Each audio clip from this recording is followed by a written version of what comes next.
dress up as. You piece of leather, and cape, and pull that out for fingers. My hair was small. In a wig. Just extra copies. So I don't keep reading this. Yeah.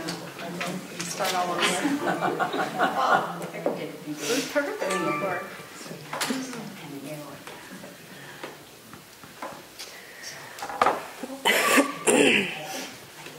You two don't be nervous.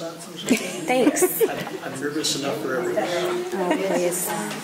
You're on the wrong side of the table. It's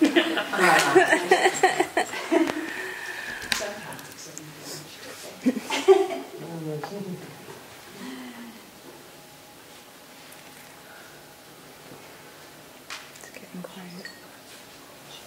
She's taking a picture.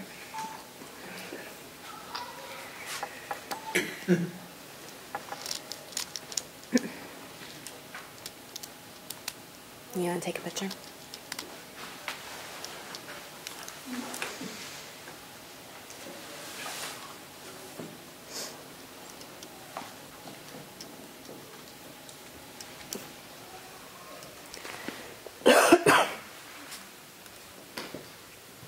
I want to close these doors.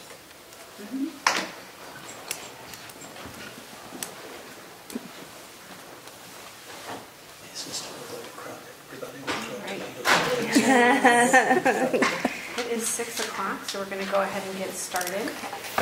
Good evening. I'm Ashley Van Orty with the League of Women Voters of Linn County. The League is a nonprofit volunteer political organization which neither supports nor opposes any candidate or political party. The League encourages citizen participation in government and is open to anyone 16 years and older. This forum is part of our voter education efforts to help voters make informed decisions at the upcoming elections. We hope that over the course of this program, you will learn more about the candidates and what they hope to do for our state. Welcome to this candidates forum between Myra Mateka and Tracy Ellert, who are running for the office of Iowa House 70. I will start by explaining some procedures for the forum, which each candidate received ahead of time. Each candidate will have 2 minutes for an opening statement, 2 minutes for a closing statement, and 2 minutes to answer each question. Opening and closing statements will be done in the following order. Tracy will begin first, and then Myra will take over next. The timekeepers are sitting in the front row. When there's a half minute left on your speaking time, the timekeeper will hold up a card that says 30 seconds, indicating that you have 30 seconds to finish your answer. At 15 seconds, the timekeeper will hold up a card that says 15 seconds. Please wrap up when you see the stop sign. If you continue speaking after the stop sign is held up, I will say thank you and move on to the next speaker. Candidates will confine their statements and responses to relevant issues and refrain from personal attacks. We've got 2 people recording tonight, one of which is Robin Cash from the Neighborhood Network, and this will also be available at lwvlinncounty.org and www.neighborhoodnetworknews.com websites. Pro Video is also live streaming this event at the Pro Video Productions Facebook page. Our league will also tweet the information and have the link on our Facebook page as well. Please turn off your cell phones now. If at any time during the forum you cannot hear the moderator or the candidates, please let us know. We request that you treat all candidates fairly. Please remain quiet throughout the forum, no clapping, cheering, or calling out, with the exception that after the closing statements, you may clap for all candidates if you wish. You are encouraged to submit questions for the candidates on the provided pieces of paper. Questions must be answered to all candidates and must apply to issues or qualifications for their particular office. Raise your hand if you'd like another piece of paper or to have your question collected. A league panel will review the questions for legibility, clarity, and applicability to all candidates. I will read as many questions as time allows, sometimes combining similar questions, striving to cover a variety of topics. Today also, just because we have a low turnout, we may not go the 90 minutes that we have allocated, so we'll answer as many questions as we have, and then if we come to a good stopping point, then we'll wrap that up with the 2 minutes of closing. So we will start with the candidates' opening statements. So Ms. Ellert, you have 2 minutes for your opening statement. Hi, I want to thank everyone for being here tonight and inviting me to come. I am Tracy Ellard. I'm running for State House District 70. I am a small business owner. I'm an early childhood educator, dues paying union member, and I'm running to be a strong voice for Iowa families and children. I want to see more funding going to education starting at the early childhood level, so starting at birth. We need more for preschools, more for K through 12, trade programs, colleges, so across the board. I want to see everyone have access to affordable, accessible, quality healthcare plans and safe jobs, good jobs with fair wages and fair benefits.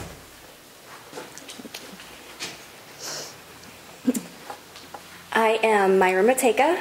I also thank you very much, League of Women Voters, for having us here tonight. You provide a valuable service to the community, and you've always been very welcoming to the Libertarian Party and for all voices in every way, shape, and form that I've ever been a part of. I am also running for District 70 representative on the Libertarian ticket. As you may know, the Libertarian Party received major party status this year. I am also the co-chair of the state party. So when I found out that right in my backyard we were having a seat that was going to be open and was going to be unopposed, as a libertarian, I feel all people need to have choices, and they need to have choices especially on their ballots.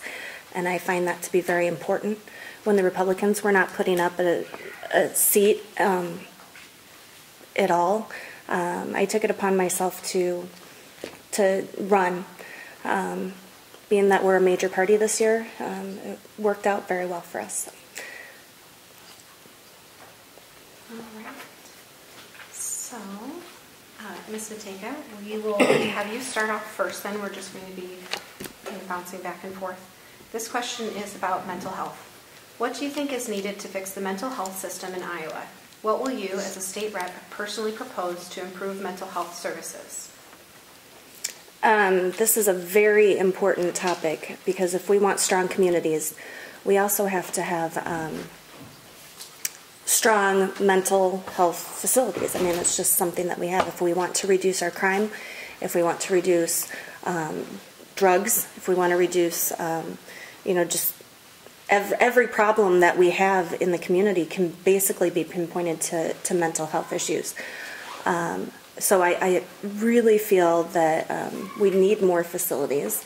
It's impacting our families. It's impacting our communities. What I would do personally is I would back removing funding that I would feel is wasteful from other locations, and make sure that we restore the facilities that we used to have, or make new facilities available, and then continue to build from there. Okay, Ms. Ellard? We need more money. Nothing's going to be done until we get more funding. We also need more mental health professionals. There's a lack in the number of professionals, especially those that service children. If we could better service children, they might not, in the long run, later down the road, need mental health services as well, so we especially need those. And like Myra said, we need more facilities.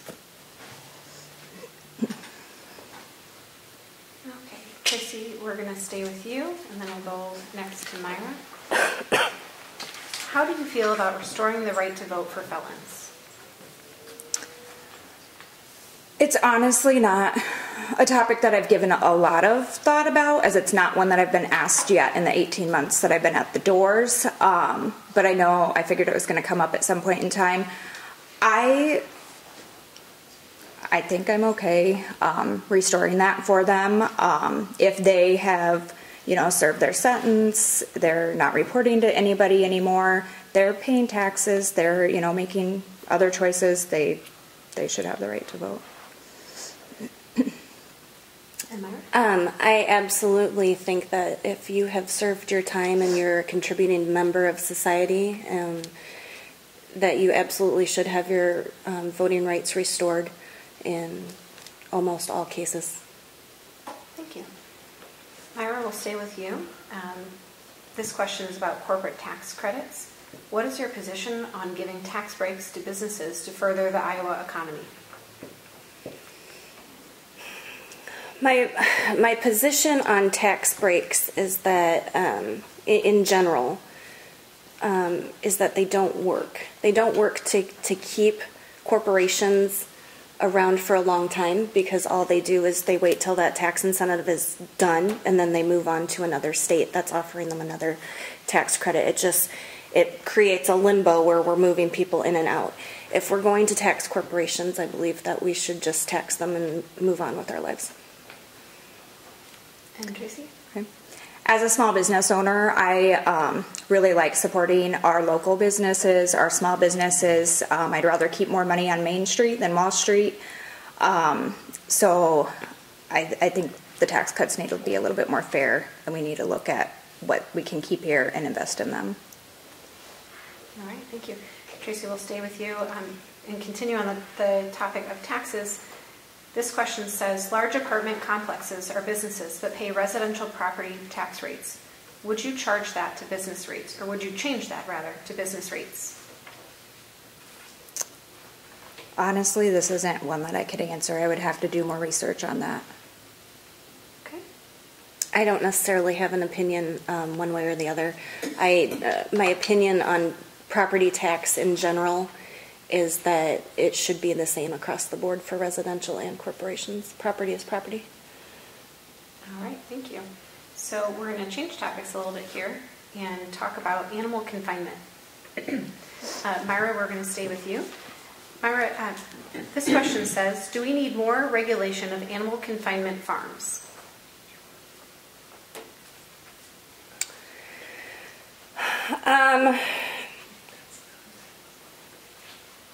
I'm not very familiar with the current situation of the confinement regulations, so I would need to research that some more.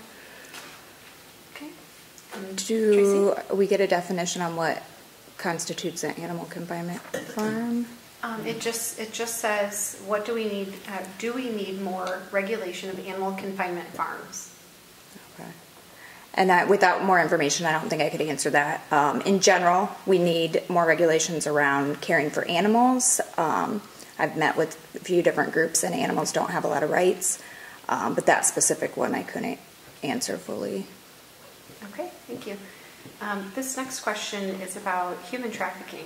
What can you do to address, and Tracy will stay with you, what can you do to address the human trafficking problems in our state? What has your education on human trafficking encompassed? That's a two-part question. Okay. I can't answer what needs to be done more yet at this point, because this is one of those topics that I am wanting to learn more about. I haven't gotten connected with the right groups yet to learn more about it.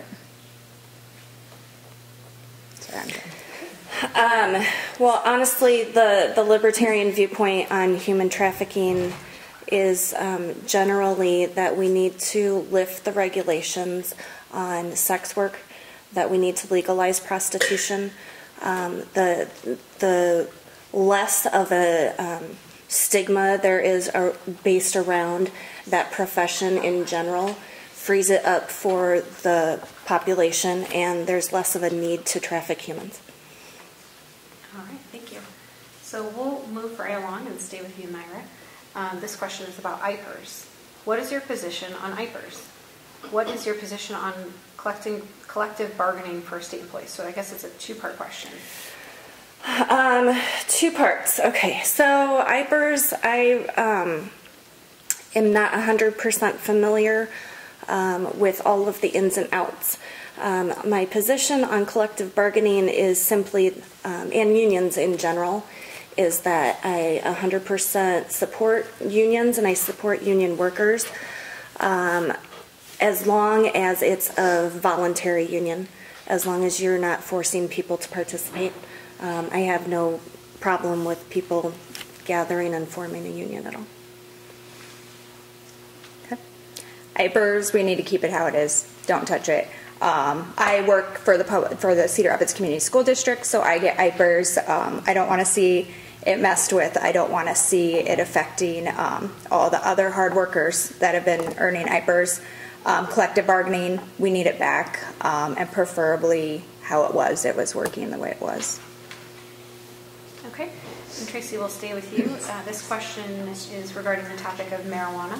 Many states are legalizing marijuana. What is your position on legalizing marijuana in addition to growing the crop to push the economy? I don't have a problem with legalizing marijuana in itself. I just would like to see how Iowa would decide to regulate it, how they would tax it, what they would do with the profit.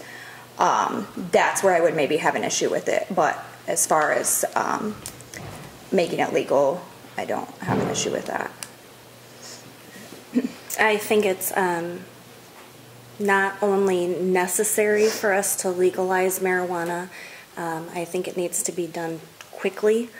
In our current situation, it's easier for my kids in high school to obtain drugs than it is for them to obtain alcohol. So we need to be able to restrict it in a way that is just as difficult to get off the streets and out of the hands of teenagers. We have to legalize it and we have to restrict it. Thank you. And Myra, will stay with you. This question is about ethanol. Should Iowa continue to subsidize ethanol? No.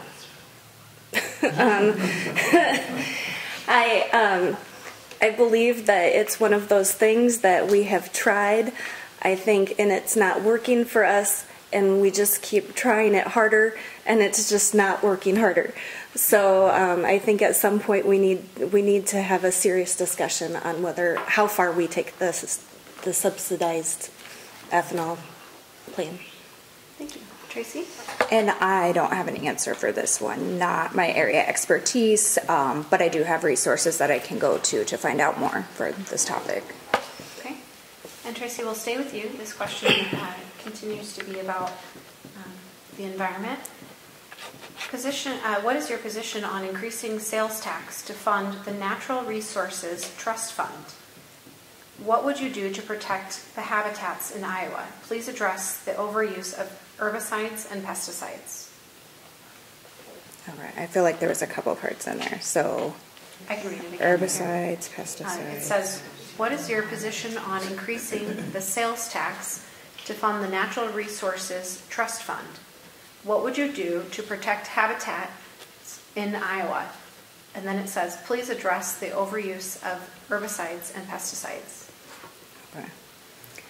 I have actually met with some groups that have been educating me more on this topic, and it's some of the more recent meetings I've taken, so I'm still reading about this and compiling my list of questions for Senator Hogue, as I consider him very much the expert in these topics. So it's not something that I can answer fully right now. Thank you. And Myra? Raising the sales tax is never going to be my go-to answer for anything. Sales tax disproportionately affects the poor because it's a tax on everyday things that people need. I would support raising a luxury item tax or even a marijuana tax to support such an item. As far as the second part of that question, I'm not familiar enough to give an answer. Okay, thank you. So this next question is about the topic of flood control, and Myra will stay with you. What can you do as a legislator to help us preserve and protect ourselves from floods? I assume the question is about local floods or about the state in general flooding. Either way, I think it's important that we empower our local communities to be able to make the decisions that they need to protect themselves in any way, shape, or form, and we need to support and empower them to make those decisions. And mine's going to be very similar. I was going to suggest, making sure that we're working with the cities that need the flood control, because that may look, depending on if this was a local or full state question, that may look different in the different cities and where they need to put up flood controls.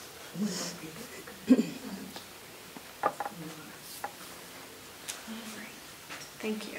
So this next question that we'll take up is regarding education.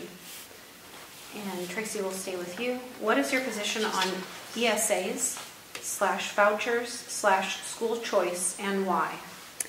So I support school choice in the sense that parents get to choose where they take their children. If they want to take them to public school, private school, if they want to homeschool them, that's their choice. But all the funding still needs to stay with the public schools. Thank you. And Myra? I also 100% support school choice. My daughter was homeschooled.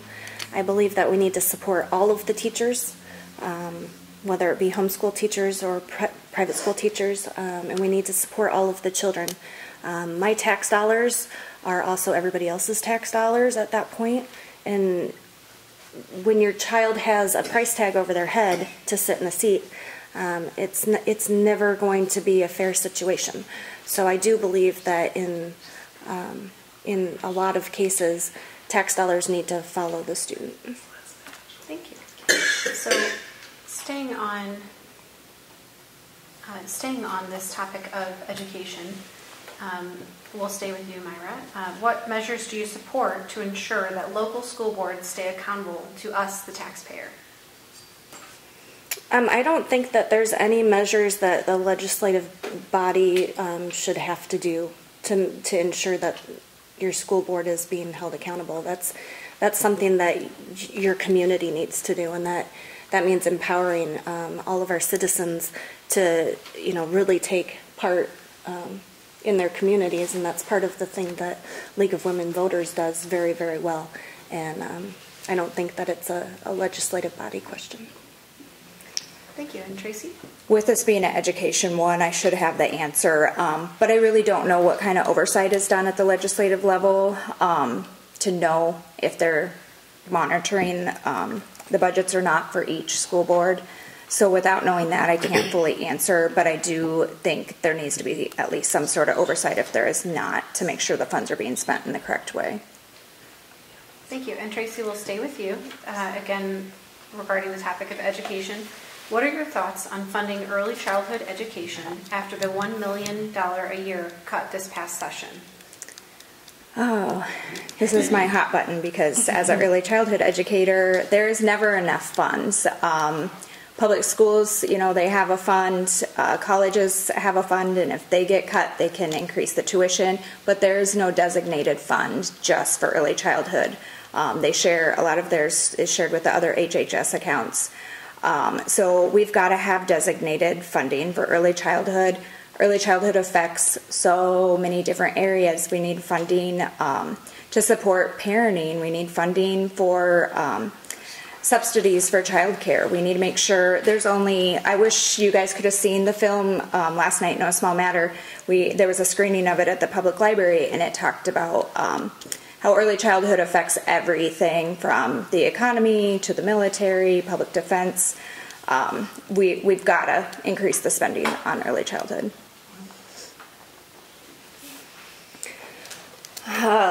So, hot button for her, also a hot button for me. It's where we disagree just a little bit. I really think that we need to encourage parents to stay with their children as long as possible. I think we need to encourage family, community, and we hand over our children to government institutions way too early already. I don't even believe that school should start until 3rd grade, honestly.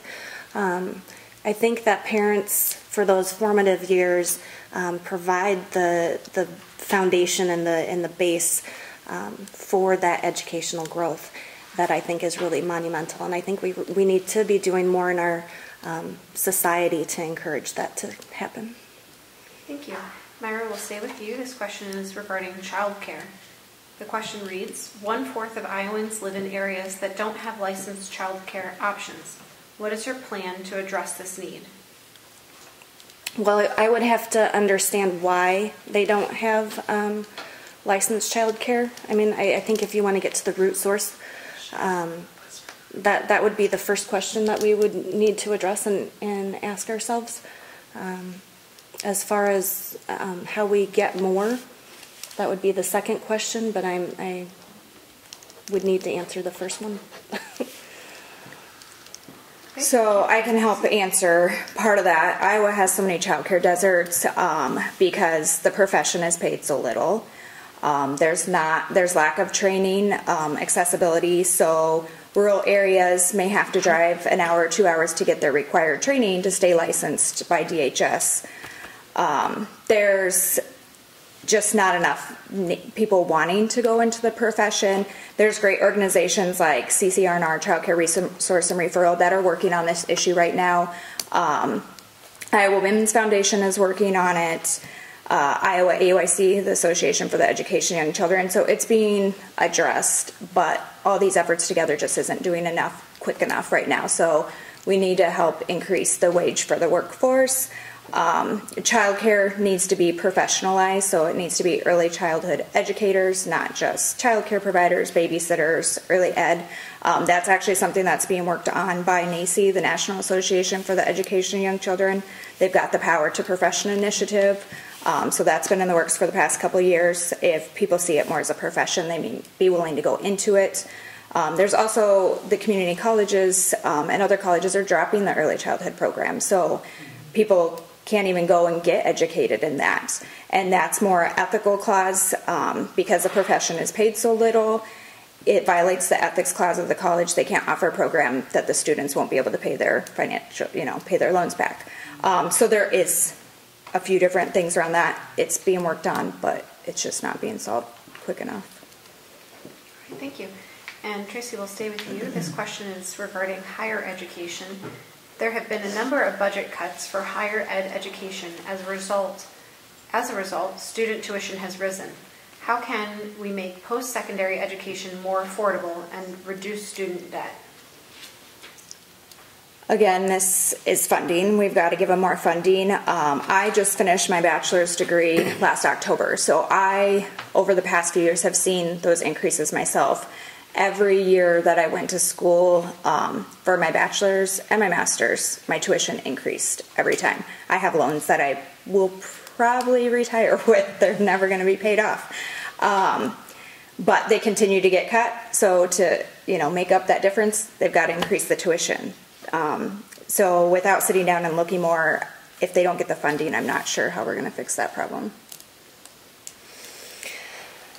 I honestly believe that we caused this situation with high tuition prices by the government giving money to these institutions. Once they're given free money, then they never cut the tuition to begin with. They just said, okay, we're getting this free money and we get more too. And it raises the cost every single time. I'm not certain how we get out of the situation. But I do know that the problem isn't solved by more government spending. It's actually what caused the problem to begin with. Thank you. We're going to take a detour on to the topic of guns. We've got several questions here about those. This first question, Myra, I'm going to have you stay with you. This question says, do you accept donations from the NRA, Brownells of Grinnell? No. I accepted 0 donations from corporations or businesses. I only accepted donations in small amounts from individual people who support liberty and support the libertarian cause. Thank you. And Tracy? And my answer is no. All right, thank you. So Tracy, staying on the topic of gun control, should we allow teachers to have guns in schools? No. And as far as the schools I'm in, we don't want them either. I believe that that's individual to the school and to the teachers and how they feel. Every community is different, but I do believe that if a teacher wanted to have a gun, that they should be able to take that to their administration and be able to have that conversation. Okay, thank you. And staying on the topic of guns, Myra, do you think stand your ground is appropriate for Iowa? It's such a it's such a decisive law. I don't know enough about that particular law to be able to make a concrete decision on that either way. Okay. And my answer is the same as hers. I see pros and cons on both sides, and I just really need to research that one more. Okay, thank you.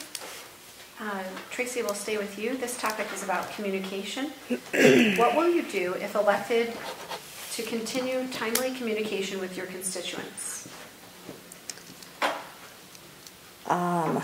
I guess what I'm already doing as I'm communicating with them, making sure that I'm, checking emails daily, social media, returning phone calls, staying organized so that I have a log of all that, and just making sure that I return these as they come in. The same. We live in an era of instant communication, which is very helpful. So there's no reason that you would ever not be able to reach somebody in a time and expect an answer in a timely manner. All right, thank you. Mm-hmm. So we are going to move on to the issue of, or the topic of the justice system. The question reads, and Myra will stay with you. Funding for Iowa's prisons and courts has been reduced for several years. Safety in prisons and timely access to courts have suffered. Would you support restoration of funding for our justice system? Well, that's kind of a broad stroke of funding for our justice system. I believe that, no, we don't need more funding for our prisons because we need to have less prisoners. Criminal justice is one of my hot button ticket items. I really think that we put too many nonviolent people in jail. I believe that if you can't find a victim, there should not be a crime and you should not be in a cage. So I think our problem with that particular situation is that we've made more criminals than we should. All right, thank you. And Tracy? And I agree a little bit. They're definitely overcrowded, and some of those prisoners don't need to be in there, could go to rehabilitation programs instead. Some may need mental health as opposed to being incarcerated. Also, if we invested more in early ed, it already shows that you would have less prisoners later on. So I think money needs to be invested, but in different areas, such as like early childhood education. All right, thank you. Tracy, we'll stay with you. And this topic then fits nicely into the topic of mentally ill in prisons. How will you fix our mental health systems without putting those who need these services,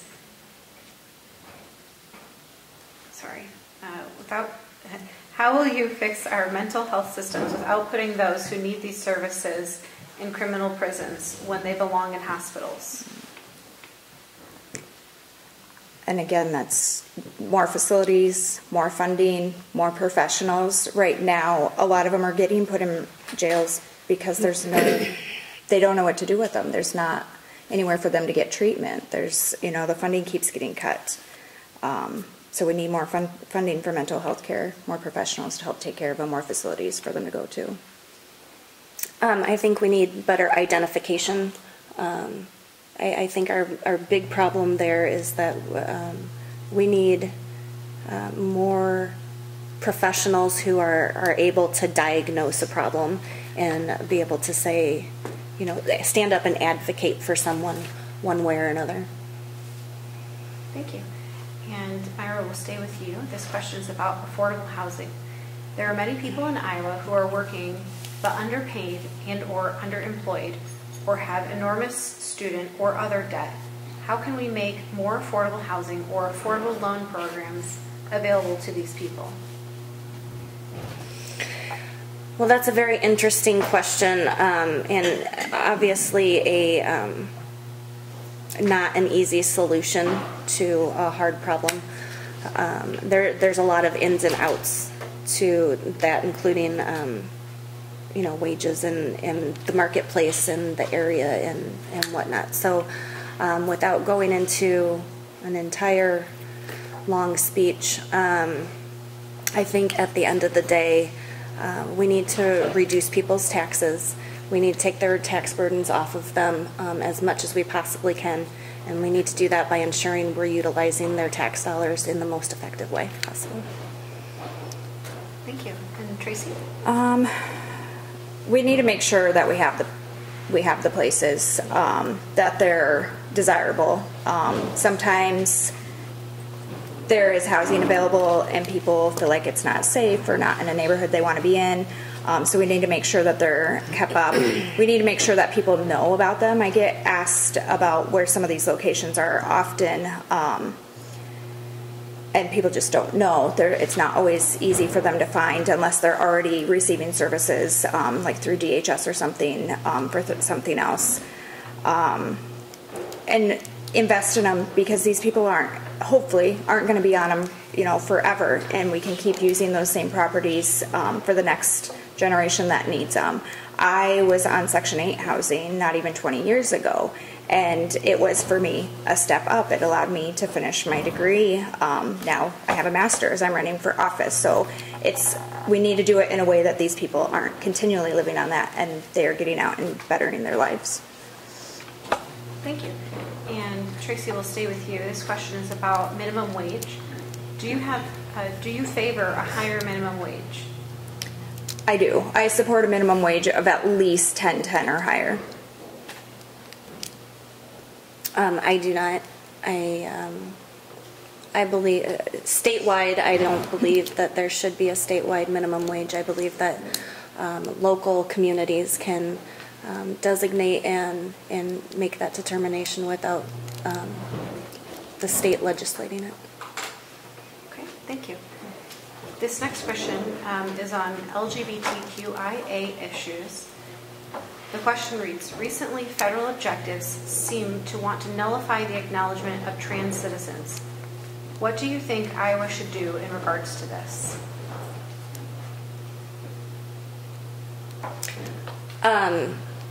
Well, I believe the state should acknowledge all people as people, regardless of their identity or gender. I agree. My master's was in teaching and diversity, so I'm all for including everybody and how they want to be identified. Thank you. And we're down to our last two questions here. Tracy, I'll have you start off with this one.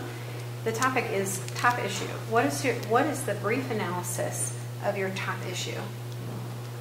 Top, like my top platform, or what I'm hearing about most of the doors, like in my district? It just says, what is your brief analysis of your top issue? I guess I'll go with my personal one, and that's education. And again, starting at early childhood. We've got a fund starting at birth. Iowa it teeters back and forth between first and second place with the most amount of both parents in the household at 72%. So most children in Iowa are not at home from birth on. They're in somebody else's care. And so we have got to fund that and make sure they're in high quality settings throughout the whole United States. There's only 10% of high quality options for parents. They've got to be on high quality settings and then move into high quality schools that have adequate funding. Thank you. And Myra? My top issue is criminal justice reform. I really think that in order to increase the safety of all of the citizens and all of the people in our community, we need to decriminalize a lot of things. We need to stop putting people in jail when there is no victim for the crime. It makes our police officers safer. It makes our neighbors safer. It makes our families more cohesive when one parent isn't in jail for something that they didn't even harm anybody for. It's a better overall approach. We definitely need to reform that system. Thank you. And this will be our last question of the evening before we move on to closing statements. Myra, the question is about representing your district. The question reads, do you believe you understand the key issues facing Iowans well enough to serve in the legislature? I believe that I understand the key issues of most islands, and I can't honestly say all islands. And that's why being able to sit in rooms and discussions like this is very important. It's important for our communities to come together and be able to have discussions about what makes us unique and what also brings us together. Thank you. And Tracy? So I announced my campaign almost a year and a half ago, and I have been meeting with constituents, knocking doors, making phone calls, attending events for almost a year and a half now. The same three main issues keep coming up that are pretty much my platforms: education, good jobs, and healthcare. And so those are the things that I'm very invested in. I understand those. When I do come across something that I don't understand, I take notes, I find out where to get the information, and I learn more about it. So if I don't know about it now, I will learn about it. Thank you.